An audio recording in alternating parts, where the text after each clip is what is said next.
Welcome to Deep Volt Lab, your electronics hub.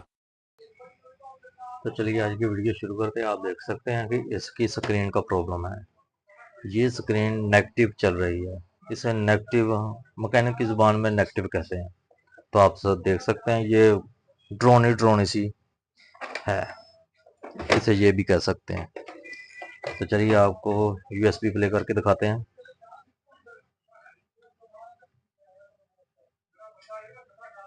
ये देख सकते हैं किस तरह की चल रही है। ये इसकी स्क्रीन का प्रॉब्लम है। ये 19 इंच की स्क्रीन है। तो चलिए इसे जल्दी से ओपन करते हैं और आपको टाइम बचाने के लिए हमने पहले से इसे ओपन कर लिया है।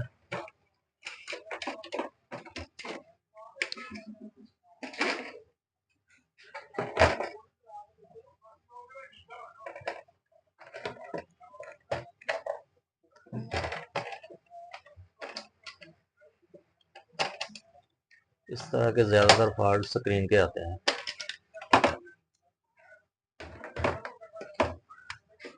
इसे हम साइड पर रखते हैं। तो चलिए ज़रा जल्दी से स्क्रीन ओपन करते हैं। और ये रहा इसका टी-कॉन। इसकी सेफ्टी के लिए ऊपर कवर लगा हुआ है।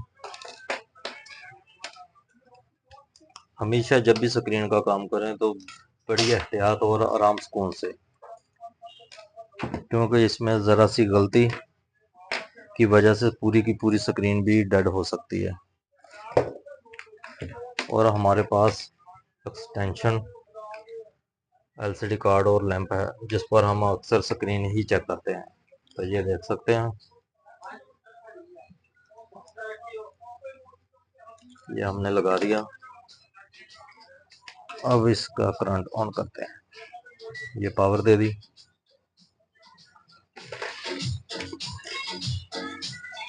ये देख सकते हैं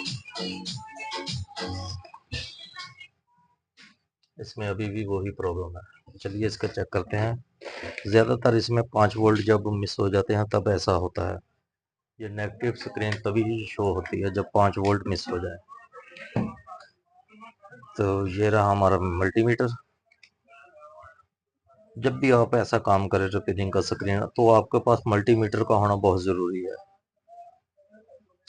ये हमारे रहे, इसके अमूमन 5 वोल्ट तो चल ही रहे हैं, इसमें कोई डाउट नहीं।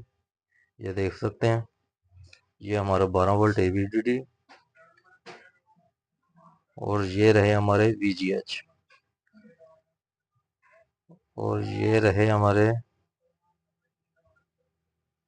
5 वोल्ट वीकॉम 5 वोल्ट। यहाँ पर वीकॉम 5 वोल्ट नहीं आ रहे, इन पर 5 वोल्ट 12 वोल्ट आने चाहिए। ये 12 वोल्ट आ चुके हैं, यहाँ पर 5 वोल्ट नहीं आ रहे। इसका बहुत सा सिंपल सोल्यूशन ये है कि आप लोग यहाँ से 5 वोल्ट की जंपर यहाँ 5 वोल्ट कर दें। मैं आपको ज़रा जूम करके दिखाता हूँ।